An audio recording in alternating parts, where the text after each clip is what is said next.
Welcome back to Usapang Bayan. Kasama pa rin po natin si Special Envoy of the President to the OIC, former Tawi-Tawi Governor Tillah. Sir, in a previous article I read, you said there that BBL will not resolve the conflict in Mindanao but a federal form of government. In what ways can federalism help achieve lasting peace in the region? Well, first of all, the historic perspective is that the Muslim South used to have two very strong institutions, the sultanates of Sulu, which included North Borneo, and the Sultanate of Maguindanao. And following that historic experience we have had over the years, there was very good relations and coordination between the two sultanates. That's why when I had this discussion with Senator Nene Pimentel, who crafted the local government code and the organization, the arm as a law, there were many versions and many discussions about this. And so I started proposing, this is about, 7 years ago, the having two federal states, one for the island provinces of Sulu, Tawi-Tawi, Basilan, and the nearby environs in the Zamboanga Peninsula, and another one for the landlocked provinces of Maguindanao, Lanao do Sur, and nearby environs. And because, there are a lot of misconceptions about how Muslims work together or blend. The only thing that binds us Muslims is Islam as a religion, our historical experiences, our culture, tradition, practices, customs are different. And that's why we cannot even speak the same language. I, a Tausug from far away, Sulu, Tawi-Tawi, cannot speak the Maranao language of Lanao Sur, cannot speak the language of Maguindanao, of Cotabato. So language is a common, denominator in terms of bondage. So the only thing that binds us is Islam. Now, then the distance. We are closer even to Malaysia than even to Zamboanga City.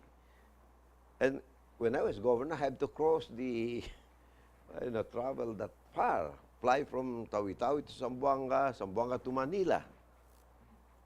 Layo masyado. And then if I have to fly to Cotabato to attend the sessions there in this autonomous structure or this BBL, kalayo naman. Sobrang difficulty, no? But more than that, I think there has to be that recognition of the ethnicity of the tribes, no? So if we recognize that, then the two federal states will be more vibrant than if you put them together as one. And Senator Nene Pimentel, in fairness, only recognized this after I had this long discourse with him, and I was on his in his program.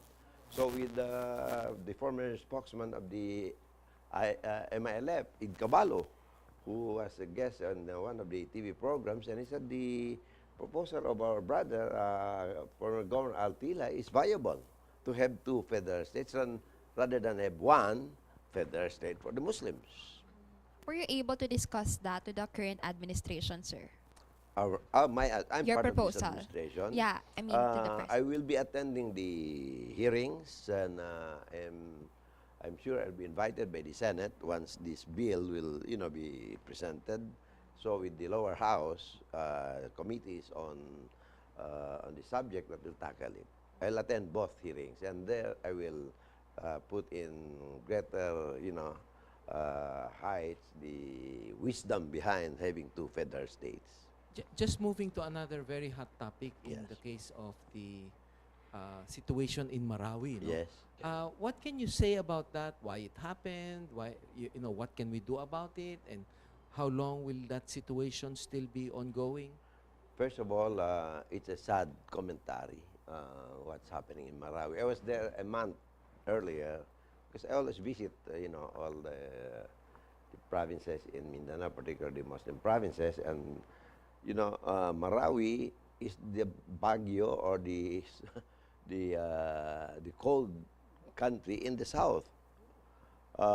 if you go to Marawi and then you don't bring a jacket or a sweater, you're giginawin ka. And that's what happened to me when I first went there. No? And since then, I bring a jacket or a sweater. No? It's a beautiful, city now. Having said that, you know, the important thing here, we have those who do not learn from the lessons of history are bound to repeat it, often with a vengeance. And I hope this will not happen again now. There are certain factors that must come into play in terms of governance. Number one, we have to strengthen the barangays all over, not only in the south, but all over the country. Because our first unit of governance is the barangay. Now, pag yung mga barangay captains doon, yung mga tanods in all those barangays, were doing their job, were doing their task as provided in the local government code, they would have known who were the outsiders, who were the intruders. So I think there was a lapse here in at the barangay level. Then I go to the local government situation. We have mayors and governors in all these provinces. And sad to say that this group did not only register, but it even expanded over time. How come nobody knew about this? Third, we are supposed to have, from Marcos' time to today, I know because I have served in all these government administrations, we are supposed to have intelligence funds. And that intelligence fund, if properly utilized, would have unearthed or unveiled any movement in the South, or movement of big groups, or amassing of, armaments, and, all of these things. But all of this did not come to play. So there must be a review of the local government code and give more responsibility to the local government units. The national government takes care of the entire spectrum of socio-economic political development of our country. So you cannot just point it at the president or at the cabinet of the president or the different, officials of the national government. You have to come down to the grassroots, which is the barangays and the LGUs. So the local government code must be restudied once again, and strengthened so that local government units, including the barangay specifically, will know ang responsibilities nila, not just their authorities, and not just receiving IRAS, the internal revenue allocations. They must know anong responsibility nila sa community nila. And I think if that has been given them as a good orientation, education, etc., they would have done their share of local governance.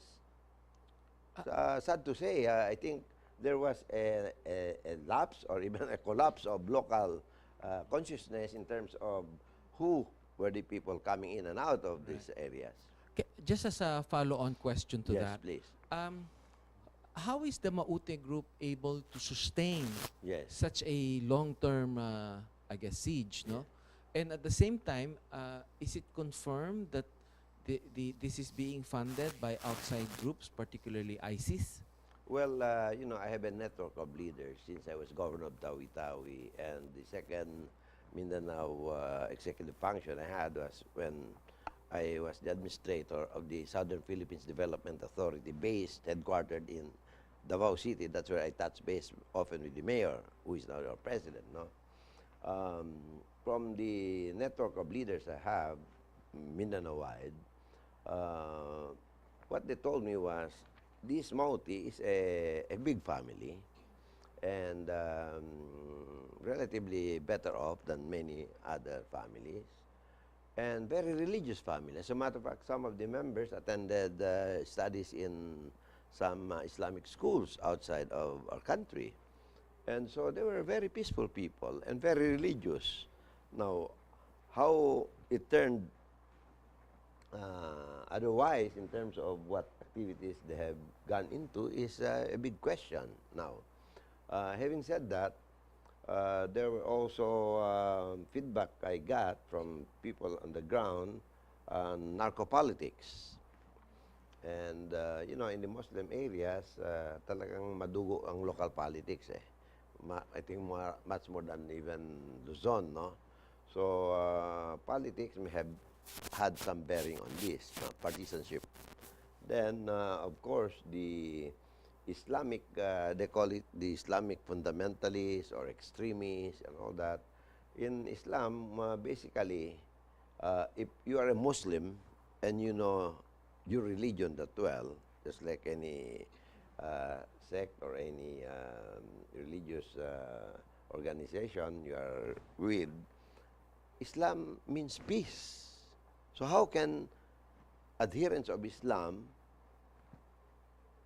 which um, are mandated to keep the peace, be in a war situation or creating, this kind of problems? And Ramadan, that was the holy month of the Muslims. Inshallah, God willing, Alhamdulillah, God blessings. I finished 29 days of the 30 days fasting. We fast from sunrise to until sunset. Okay? So, mahirap intindihin talaga yung mga factors that come into play relative to what has happened in Marawi. Sir, I have one last follow-up Any question question? before we take a Yes, break. thank you. Since you've mentioned about the lapses in the local government units and intel funds, is the country really that vulnerable to terrorism, and how can we address these threats to the country? Well, any country can be vulnerable. If you look at our map